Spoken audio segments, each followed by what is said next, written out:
Bismillahirrahmanirrahim. Assalamualaikum warahmatullahi wabarakatuh. Waalaikumsalam warahmatullahi wabarakatuh. Alhamdulillahirabbil alamin. Iyyaka na'budu wa iyyaka nasta'in. Asyhadu an la ilaha illallah wa asyhadu anna Muhammadar Rasulullah. Allahumma shalli wa sallim wa barik ala Rasulillah Sayyidina Muhammad Allahumma shalli wa barik alaihi wa sahbihi ajma'in. Subhanaka la ilma lana illa ma 'allamtana innaka antal alimul hakim. Allahumma 'allimna bima jahilna wa zakkirna bima nasina warzuqna fahman thabita. Para alim ulama, para kiai, ustaz-ustazah, jamaah Masjid Al-Khalifah yang kami muliakan dan senantiasa dirahmati Allah Subhanahu wa taala. Alhamdulillah, mari kita senantiasa bersyukur, berterima kasih kehadirat Allah atas segala nikmatnya yang diberikan kepada kita dalam bentuk kesehatan, kekuatan, dan kesempatan. Alhamdulillah, kita sudah melaksanakan sholat zuhur secara berjamaah. Kita lanjutkan kajian kita pada zuhur ini. Judulnya As-Sifatul Masyrutatu Fiman Takhtar Suhbatuhu. Jadi sifat-sifat yang dipersyaratkan, yang layak, yang diperlukan untuk kita pilih menjadi sahabat. Ya, ini pada pekan yang lalu kita membahas tentang kerukunan dan kasih sayang terhadap sesama kita. Nah, hari ini semacam tips-tips atau kiat-kiat di dalam memilih pergaulan dan persahabatan. Ilam annahu la yasluhu lis-suhbati kullu insan. Jadi ketahuilah bahwa tidak semua orang itu layak dijadikan sahabat. Artinya ada yang sangat penting dan layak untuk kita jadikan sebagai sahabat, yang kemanapun dan dimanapun, kapanpun kita selalu bersama-sama. Karena ini akan memberikan pengaruh. Kalau sahabat itu adalah orang yang baik, seperti yang nanti diutarakan dalam kitab ini, maka memberikan pengaruh kepada kita, terutama pengaruh dalam kehidupan keagamaan. Sebaliknya, kalau kita memilih sahabat yang kemudian secara pribadi kita ini tidak kuat, maka kita akan dipengaruhi oleh sahabat yang tidak baik. Jadi pada dasarnya ada orang yang baik, tetapi karena salah, keliru di dalam memilih pertemanan, persahabatan, dan pergaulan, akhirnya ia pun ikut dan larut dalam hal-hal yang tidak baik. Apalagi dalam konteks hari ini, bukan saja anak-anak gadis, tapi anak laki-laki pun juga bisa terpengaruh. Apalagi hari ini hampir setiap saat kita dengar pemberitaan tentang bahaya narkoba. Ya, ada orang, ya sebenarnya anaknya baik, tapi karena dia tidak sadar bergaul, akhirnya dengan itu dia termasuklah dalam lingkaran narkoba itu, termasuk pergaulan bebas dan segala macamnya, tidak tahu menghormati orang tuanya, tidak bisa bedakan mana gurunya dan mana kawannya, semua diperlakukan seperti orang-orang biasa. Nah, inilah kemudian dalam kitab ini Imam Al-Ghazali mengutip hadis yang diriwayatkan oleh Imam Abu Dawud dan At-Tirmidzi. Kata Rasulullah SAW, al-mar'u ala dini khalilihi. Jadi seseorang itu bisa diukur, dinilai dan dilihat agamanya berdasarkan teman-temannya. Jadi kalau Anda mau melihat, mengukur sampai sejauh mana agama orang ini, lihatlah dengan siapa dia berkawan. Falyanzur ahadukum man yukhalilu. Maka perhatikanlah salah seorang di antara kalian itu dengan siapa dia berkawan. Jadi kalau dia bersahabat, ya terutama Khalil ini kalau dalam bahasa Indonesia artinya kekasih. Jadi kalau teman biasa kadang ketemunya sekali seminggu. Tapi ada memang kawan yang hampir setiap saat Apalagi anak kita yang lagi sekolah kan ya, sekolah SMP, SMA, mungkin setiap hari dia sama-sama. Ada juga begitu. Nah, itu penting juga itu, jangan sembarangan pilih. Ya, tapi jangan juga pilih-pilih. Nanti teman-temannya bilang, aduh dia tidak eksklusif kan itu juga. Jadi, tapi ini tipsnya secara umum, Karena Rasulullah SAW sebagaimana sabdanya itu mengingatkan kita bahwa salah satu ukurannya menilai agama seseorang dia adalah pada dengan siapa dia berkawan. Walau buddha yatamayyaza bi khisali wa sifatin yarqabu bisababiha fi suhbatihi. Nah, jadi maka menjadi sebuah keniscayaan untuk memilih kawan itu adalah mencari yang punya kelebihan. Yatamayyaza itu artinya punya keistimewaan, yaitu khisali wa sifat. Jadi carilah kawan-kawan, teman-teman yang punya sifat yang baik, yang punya istimewa, yang itulah mengantarkan untuk kita selalu merasa senang dan berbahagia. Di antaranya adalah ayyakuna akilan, akilan husnul khulqi, gairah fasikin. Pertama, carilah kawan yang akil. Akil itu artinya pikirannya sehat. Jangan cari yang pikirannya kurang sehat. Karena kalau kita berbicara baik, jadi tanggapi tidak baik.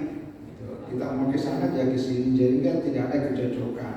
Maka itu membuat hubungan silaturahim kita berusaha. Jadi yang kedua adalah husnul khuluq, artinya orang yang bagus akhlaknya, gairah fasikin. Jangan mencari sahabat yang fasik.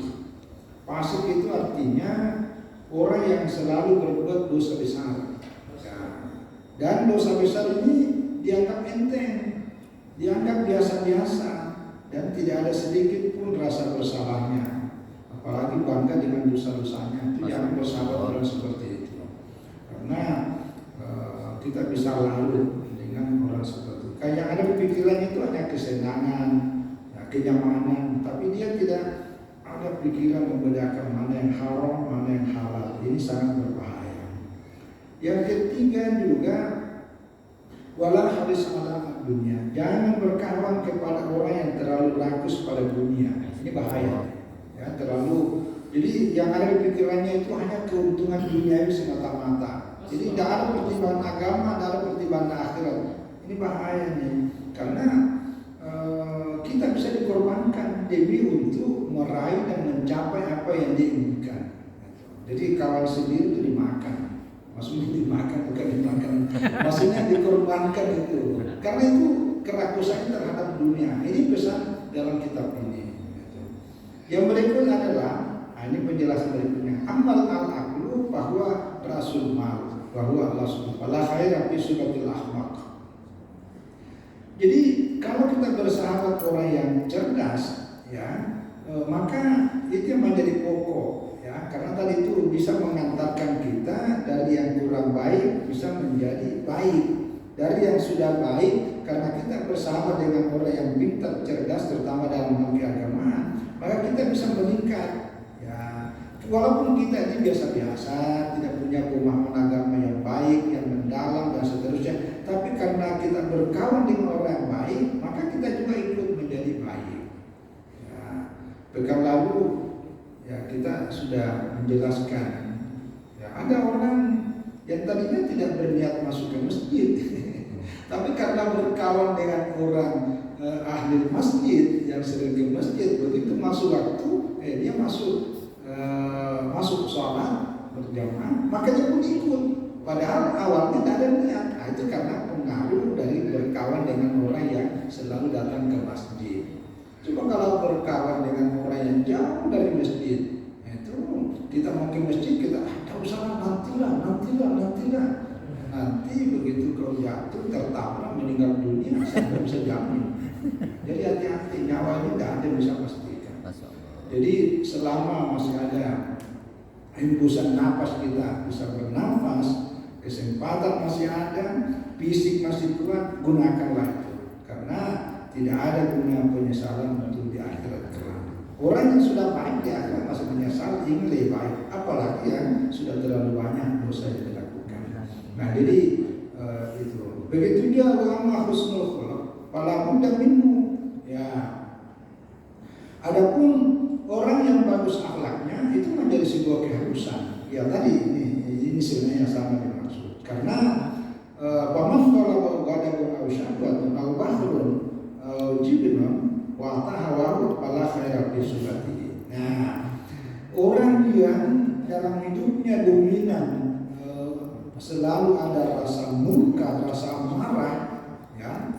Kemudian dalam hidupnya dominan selalu syahwat, dominan bakhlul itu ya bakhil kikir, ya bakhil kikir. Al-jibnon ini orang yang penakut, wa ta'awahu, dan orang yang selalu menuruti ya selera nafsunya, fala khairan fi subati. Maka orang seperti itu tidak baik kita jadikan sahabat. Jadi hati-hati kalau ada orang pemarah, sedikit-sedikit marah, bukan pada waktu dan tempatnya. Karena biasanya orang seperti ini syahwatnya lebih dominan daripada akalnya. Ya, apalagi orang kikir, ya memang sih mana ada orang suka kalau kikir, ya, apalagi menuruti hawa nafsunya. Nah, wa amal fasiqu al muslimu ala fisqihi, ini hati-hati. Fala faidata fi subati. Ya, kalau orang fasik yang berketerusan, tidak ada rasa tobatnya yang tadi kita jelaskan itu, fala faidata fi subati. Tidak ada manfaatnya bersahabat dengan orang fasik. Ya, kita akan dijerumuskan. Nah, jadi hati-hati, ini kata kunci. Ya, tapi maksudnya ya begini, karena kita juga nggak boleh membenci antara satu yang lain. Yang kedua, jangan pernah juga merasa diri kita lebih bagus, lebih suci, karena nanti ada riya, ada kesombongan, ada ujub. Itu takabur namanya, itu tidak boleh. Tapi hanya karena sifat-sifatnya ini, jadi bukan karena orangnya, ya, tapi sifat-sifatnya. Jadi itu yang kita tanamkan. Karena jangan juga nanti kita merasa suci, orang ini sok suci aja, itu kan tidak bagus juga.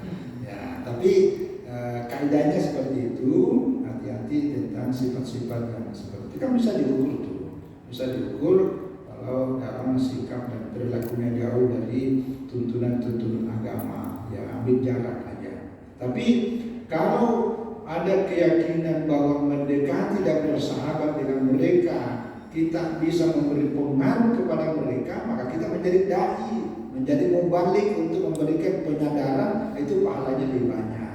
Nah, jadi ini juga penting. Jangan juga karena mendengarkan pengajian seperti, waduh, pokoknya saya tidak mau, ya juga. Lihat ada konteksnya, lihat itu, lihat konteksnya. Karena ya dalam kitab ini dikatakan bal musyahadatu ya tun amdal ma'siyah ala nafsi. Jadi kalau orang-orang fasik itu yang tadi menyaksikannya saja itu sudah bisa mengantarkan kita kepada ikut berbuat kemaksiatan. Ya, waktu tilu ya nafratul qalbnya sampai ya membatalkan yang tadinya hati kita ini sebenarnya tidak ada keinginan, ya tidak ada keinginan. Tetapi karena kita bersahabat, akhirnya hati kita juga larut. Nah itu jangan. Itu yang dimaksud.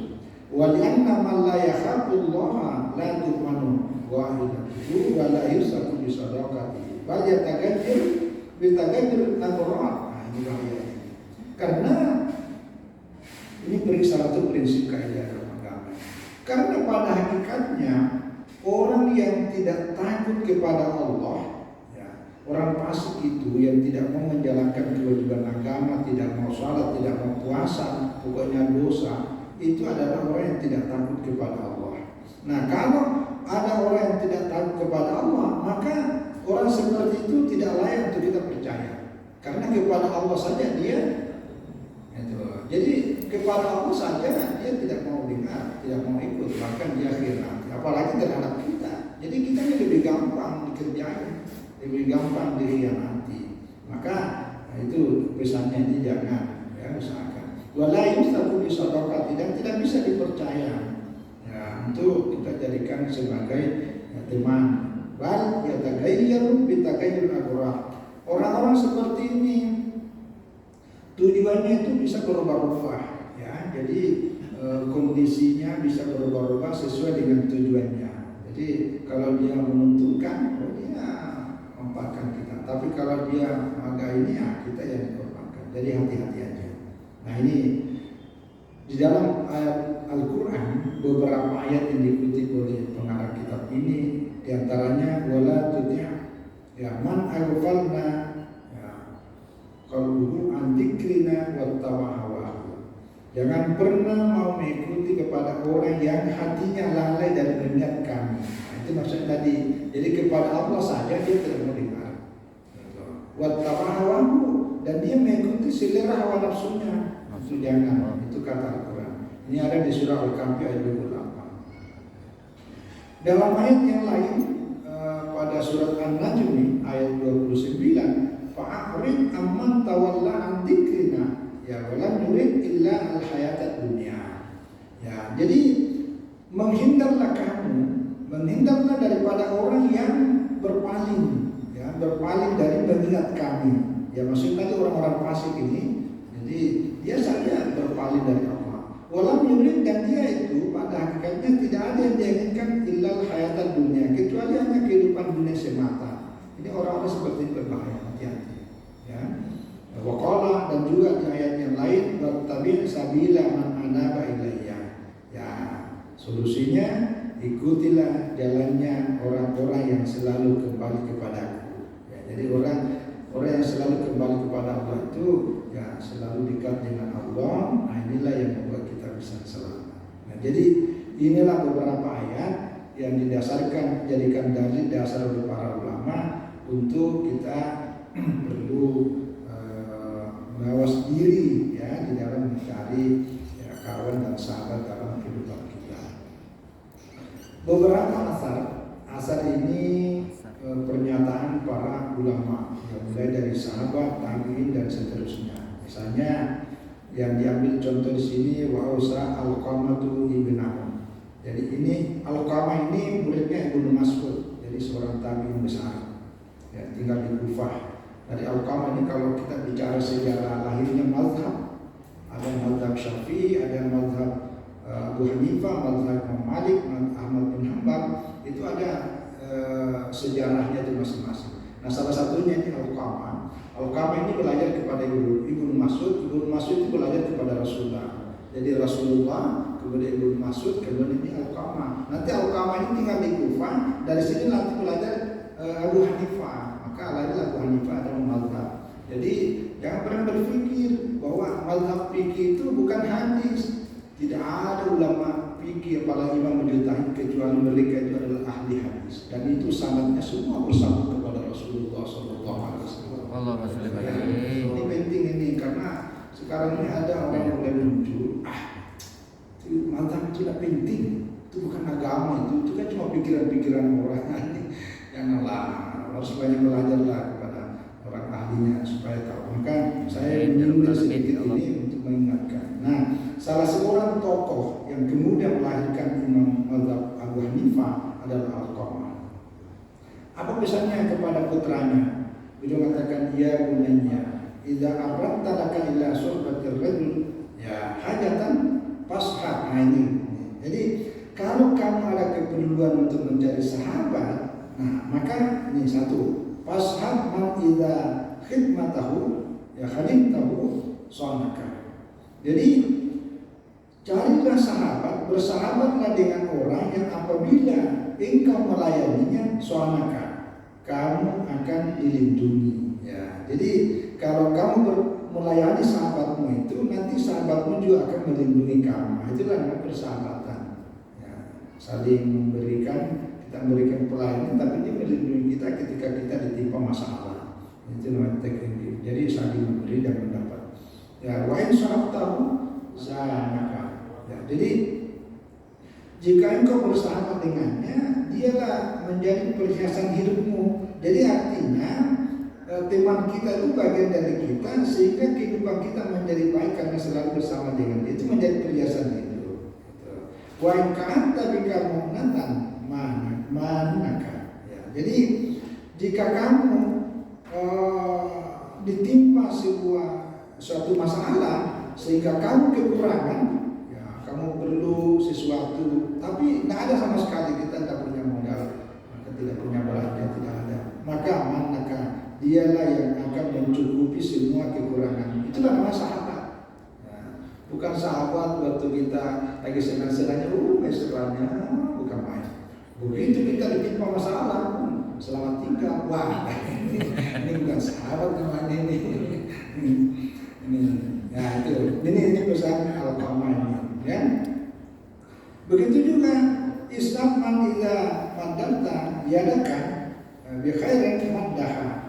Nah, bersamalah dengan orang yang jika engkau mengulurkan tanganmu, maksudnya mengulurkan tangan suatu kebaikan, maddahan, dia pun ya membuka tangannya untuk memberikan, menyambut kebaikan kita. Ya itu. Jadi selalu ada kecocokan. Itu kata Al-Qamah. Ini pesan Al-Qamah kepada putranya. Wa ibra'a minka hasanatan addaha. Jika ada satu kebaikan yang kamu lakukan, ya maka temanmu itu menganggap suatu kebaikan itu sangat berharga buat dia. Ya. Kan kadang-kadang juga ada kawan, kalau ada kawan kebaikan kita tidak dihitung, dicuekin, tidak dihitung sama sekali, itu kurang bagus tuh. Jadi tidak dihargai.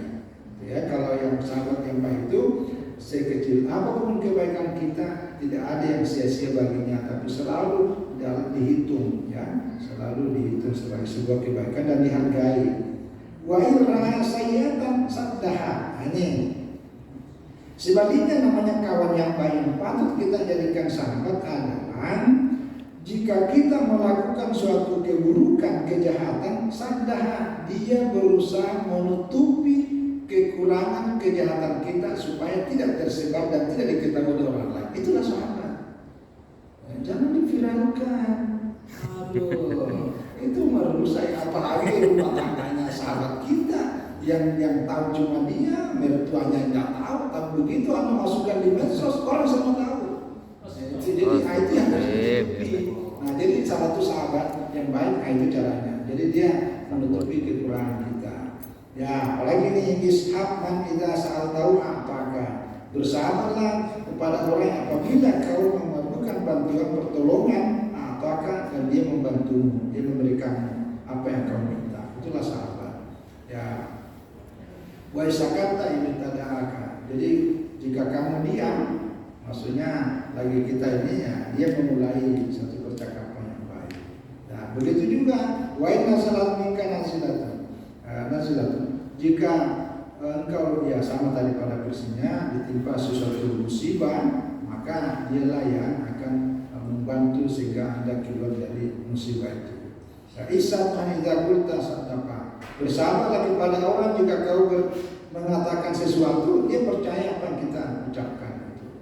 Wa in hawarta amran azaraka. Ya, wa in tanaza'tuma asaraka. Ya, jadi apabila ini sama juga nih, kita ada suatu urusan yang besar, lalu dia datang menziarah kita, memberikan ya semangat, ya, pokoknya dia membantu kita untuk keluar dari masalah itu, ya, masalah itu. Nah demikian pula ya ini pernyataan Sayyidina Ali karramallahu wajhahu.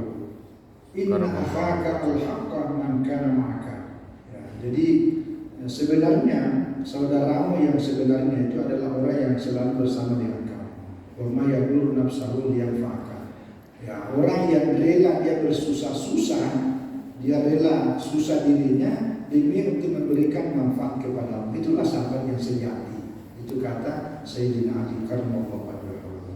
Ya, begitu juga wa man idza raiba zamanu sadaka. Jadi ketika kita dalam kondisi ragu-ragu, dalam keadaan bimbang, dalam keadaan bingung dan sebagainya, dia bisa memberikan solusi kepada kita. Begitu juga dia melakukan upaya-upaya untuk bisa keluar kita dari berbagai permasalahan. Nah yang terakhir ini ya, waqala Abu Sulaiman Ad-Darimi rahimahullah taala. Ini Abu Sulaiman Ad-Darimi seorang sufi, ya sufi yang hidup pada ketiga Hijriah 820 Masehi. Ya, la tasab illa ahada rajulain. Jadi janganlah bersahabat kecuali salah satu di antara dua golongan ini. Ini pandangan Syekh Abu Sulaiman Ad-Darimi. Pertama, rajulan tartafiqu bihi fi amri dunyaka. Jadi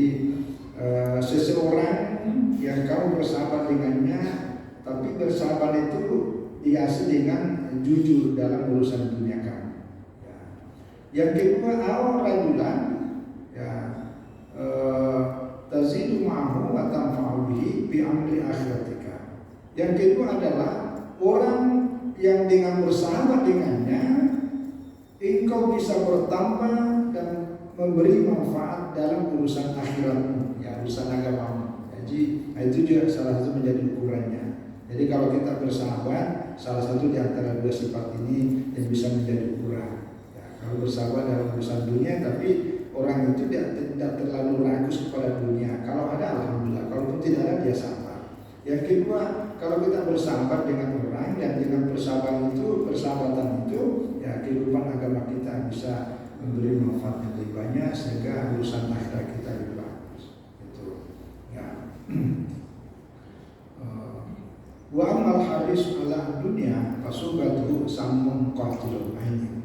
Kalau kita bersahabat dengan orang yang rakus terhadap dunia, maka pada hakikatnya bersahabat dengannya itu adalah seperti sebuah racun yang mematikan. Nah, jadi hati-hati ya, karena seperti racun memang kelihatan bagus, tapi karena kehidupannya yang ada di pikirannya itu hanya semata-mata dunia, maka itu yang tadi kita bisa dikorbankan. Jadi kadang-kadang kita menganggap itulah yang terbaik, padahal justru di balik daripada itu kita diceburkan ya, masuk ke dalam jurang yang tidak baik. Maka itu yang harus dihindari. Orang yang terlalu rakus kepada dunia ya. Nah, pemujaan satu haris yang ala dunia tuhlikul harsa. Kalau kita sering duduk bersama-sama dengan orang yang rakus terhadap dunia, maka sifat kerakusan itu juga akan bisa tertular sama kita. Akhirnya pada akhirnya kita bisa jadi rakus. Tapi memujalah satu zahid, kalau kita duduk kepada orang zahid ini orang yang pikirannya kepada dunia hampir tidak ada, tapi dunia dipakai untuk beribadah. Jadi hatinya itu tidak melekat. Kalau kita ini kan dunia sudah terlalu melekat, melebihi daripada lekatnya perangko. Sehingga ya kadang-kadang begitu. Maka agama kan menjadi solusi. Jadi lalu yang terakhir ini kutipan yang diambil dari pernyataan Luqman. Ya, tahu Luqman kan? Di Al-Quran itu ada surah Luqman. Ya, Luqman ini kalau dalam sejarahnya banyak komentar para tafsir dan berbeda-beda komentarnya. Salah satu diantaranya Luqman ini dulu kalau pernyataan Ibnu Abbas adalah seorang budak. Ya budak itu ya namanya budak. Ya, kalau di Pontianak kan budak-budak. Nah kalau ini kan budak hamba saya. Kalau secara fisik dia berkulit hitam, bibirnya sangat tebal, yang hidup pada masa zaman Nabi Daud. Nah ini kuburannya termasuk kuburannya terbaru waktu ada di Mesir. Jadi kalau tapi di Alexandria. Jadi kalau kita dari Mesir itu berapa jam? Di Kairo ke Alexandria, situ ada masjid namanya masjid. Jadi masjid ini kan dulu ya. Kalau makamnya itu kita turun ke bawah. Ini masjid kan kita pakai tangga turun ke bawah, ada sekitar mungkin 6 meter. Di bawah itu ada dua, satu Nabi Daniel. Nabi Daniel itu seorang nabi tapi tidak masuk kategori rasul sehingga tidak disebutkan. Dan ini dipercaya oleh umat Islam juga umat agama lain. Nah yang kedua adalah Luqman. Nah, Luqman Al-Hakim, orang yang sangat bijak. Jadi secara fisik warna dia berkulit hitam, kalau ini bibirnya tebal, tapi Allah mengabadikan dalam Al-Quran. Kenapa? Karena kebijakannya itu. Kalau Luqman ini wahwa ya'izuhu ya bunayya la tusyrik billahi inna syirka la zulmun azim. Itu ada di surah Luqman ayat 12 sampai 19, semua nasihatnya itu luar biasa. Nah, salah satu di antaranya dikutip dalam Al-Ghazali dalam kitab ini adalah ya bunayya jalisil ulama. Seringlah dulu bersama para ulama. Wazahimhum bil bataika fa innal quluba la tahya bil hikmati kama tahya al-ardu al-maitatu biwabilil matari. Jadi seringlah dulu bersama para ulama dan usahakan sambungkan lututmu dengan lutut para ulama. Maksudnya rapat ya. Kalau pengertian literalnya ya betul-betul menyambung. Tapi kalau pengertian maknanya secara umum ya walaupun tidak nyambung. Karena kalau kita nyambungkan dengan para ulama nanti dan jaga kurang ajar. Maksudnya ini jangan pernah berpisah, itu maksudnya. Jadi di mana ada ulama kamu datang selalu bersama-sama majelis-majelis gitu maksudnya. Jangan membelakangi ada ulama itu maksudnya. Fa'inal quluba la tahya. Karena hati kita ini akan benar-benar hidup karena adanya hikmah. Hikmah dari mana? Itulah tadi kata-kata bijak dari para ulama. Ya, kama tahya al-ardu maitatu, sebagaimana bumi yang gersang, tanah yang mati gersang itu bisa hidup dan tumbuh karena adanya air hujan turun dari langit. Nah, jadi hikmah dari para ulama itulah bisa menghidupkan hati. Ya, kalau bahasanya zikir, ya zikir hampir sama dengan antara ikan dengan air. Ikan itu tidak bisa hidup kalau tidak ada airnya. Hati kita ini tidak mungkin hidup kalau tidak ada zikirnya. Maka zikir, hikmah dan kata-kata bijak itulah. Ya tentu ibadah-ibadah kita kepada Allah. Saya kira inilah dari ayat-ayat Al-Quran dan hadis-hadis Rasulullah SAW. Allahumma sholli wa barik alaihi. Dan beberapa asar dari para tabi'in dan ulama yang mudah-mudahan dengan ya wejangan nasihat ini terutama untuk saya dan keluarga dan kepada kita semua. Amin ya rabbal alamin. Allah Subhanahu wa taala kita bermohon Allah sebagai sumber keselamatan, sumber yang menggerakkan hati kita untuk bisa lebih tenang menerima apa yang Allah sebutkan di dalam nasihat-nasihat. Terima kasih. Mohon maaf atas semua kekurangan. Wallahu a'lam bishawab. Wassalamualaikum warahmatullahi wabarakatuh. Waalaikumsalam warahmatullahi wabarakatuh.